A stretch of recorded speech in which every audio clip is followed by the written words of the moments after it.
Ya, salah satu kain yang terkenal karena kualitas dan juga harganya yang cukup tinggi adalah kain sutra. Ya, namun di balik kualitas kain sutra terdapat proses pembuatan yang panjang dan sulit. Seperti apa? Nah, ini dia. Berikut inspirasi akhir pekan, kisah perajin kain sutra.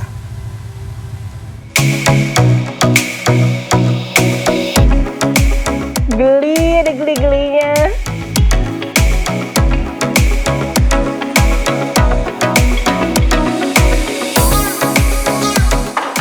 Waduh, nyangkut lagi kan.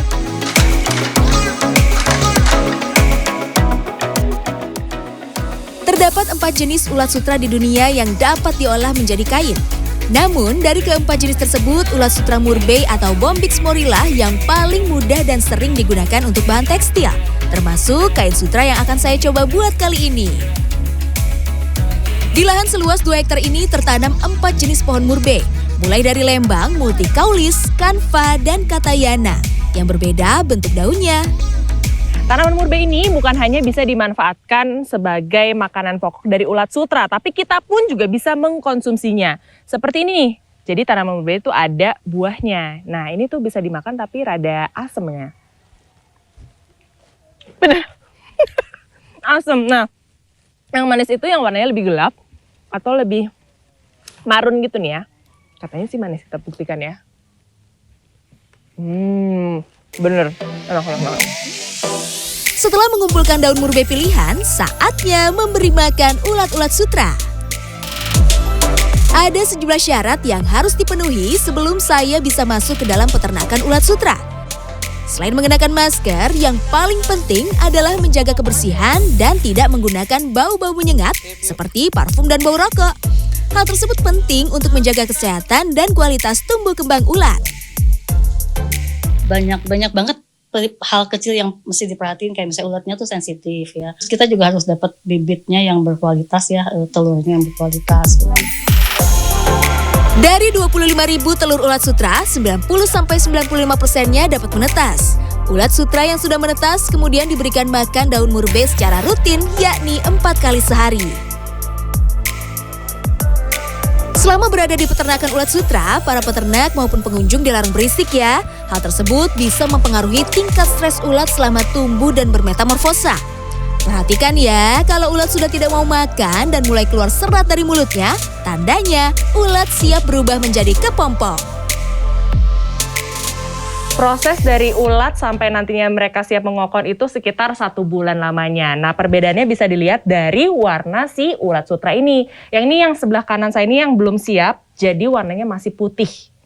Nah, sementara yang di kiri, ini ulatnya sudah siap mengokon, jadi warnanya lebih kekuningan. Tapi ketika dikasih senter atau cahaya, akan jadi transparan. Nah, yang kanan ini selamat makan ya. Yang sebelah kiri selamat mengokon.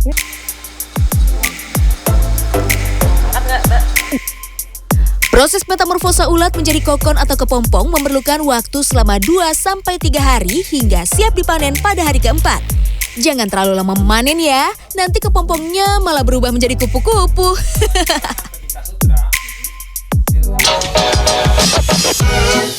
Kokon yang telah dipanen kemudian direbus agar zat ferritin dan fibroid yang melekati pupa dengan kepompong bisa hilang. Sekilas ya kalau ngelihat kayak cilok lagi. Lagi direbus. Berapa lama nih, Mbak? Sekitar 10-15 menit. Oke, boleh Mbak, aku mau coba bantu ngaduk-ngaduk. Ya, hati-hati ya, panas. Oke. Oh iya, super. Tuh terus ngaduk sama naikin gini. Wah,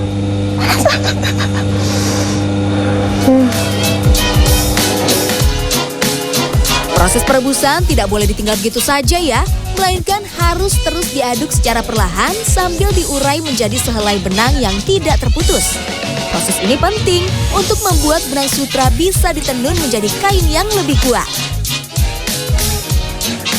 proses selanjutnya setelah direbus dan didinginkan, kokon-kokon ini masuk ke tahapan yang bernama pemintalan. Jadi di sini yang menarik adalah kokon-kokonnya nih masukin langsung ke dalam wadah ini. Nah, ketika kokonnya ini masih ada seratnya, dia akan sistemnya seperti magnet, langsung ketarik ke atas untuk dipintal. Satu buah kepompong ulat sutra bila dipintal menjadi benang akan menghasilkan 800 hingga 1.200 meter benang sutra. Namun ternyata hasil dari kokon sutra bukan hanya benang loh, pupa sutra pun bisa dimanfaatkan. Nah ini dia pupanya. Ting ting. Tuh. Kelihatan nggak? Nah ini yang bisa dimakan. Langsung makan apa gimana nih? Boleh, cuci dulu boleh. Cuci dulu ya, cuci dulu nih, kita cuci dulu. Sip. Sudah? Langsung dimakan? Beneran? Iya. Mentah-mentah nih ya? Kayak kacang rebus ya Surprisingly seperti kacang rebus rasanya. Tapi sebenarnya ini nggak mentah-mentah ya Pak, karena udah direbus ya, udah matang, mantap. Ini boleh deh saya pungutin buat ntar ditumis di rumah ya Pak. Yuk, mari. Selesai dipintal, benang kemudian dirapikan. Pengelola menyebut rata-rata 10 kg kepompong dapat menghasilkan 1 kg benang sutra. Wow, ini dia benang yang tadi kita pintal, sudah dirapikan dan sudah disesuaikan juga ketebalannya. Selanjutnya adalah proses tenun. Yuk kita lanjut menenun yuk.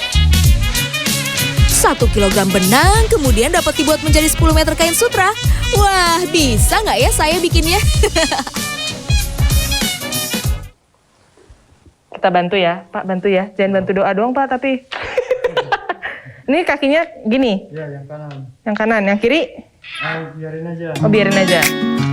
Mengubah benang menjadi kain bukan perkara mudah, tapi super susah. Benar-benar harus sabar dalam mengoperasikan alat tenun bukan mesin ini. Setiap benangnya harus dibentang, diurai, dan disetel satu persatu, kemudian dijaga agar jangan sampai kusut atau putus. Waduh, nyangkut lagi kan? Serius deh, dari seluruh tahapan yang ada, paling susah nih tahapan ini. Apa pembuatan benang namanya ini Mas? Penenunan ya? Penenunan benang, benar-benar frustasi banget. Ini sebenarnya yang dibutuhkan apa sih Mas? Ini cuman harus ke telatenan doang. Ketelatenan.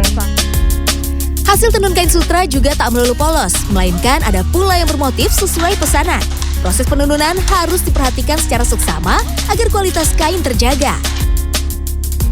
Kain sutra yang saya tenun merupakan kain sutra alami dan murni tanpa campuran benang non-sutra, sehingga harga per meternya pun tinggi, yakni mulai dari harga Rp200.000 tergantung motif dan ketebalan kain. Kain yang terbuat dari alat tenun bukan mesin akan terasa lebih kasar dan tebal. Namun dengan teknik pewarnaan yang alami, kain sutra akan terasa lembut. Ini 2,25 meter harganya 2 jutaan. 1 lembar ini.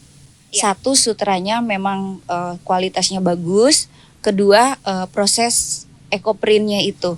Nah, kenapa ekoprint itu bisa dibilang lebih mahal daripada kain yang biasa? Karena dia dicetak menggunakan daun, asli daun. Kain sutra polos kemudian diolah menjadi ragam bentuk, corak, dan warna, baik yang berupa sarung, selendang, ataupun produk siap pakai seperti blus dan kebaya.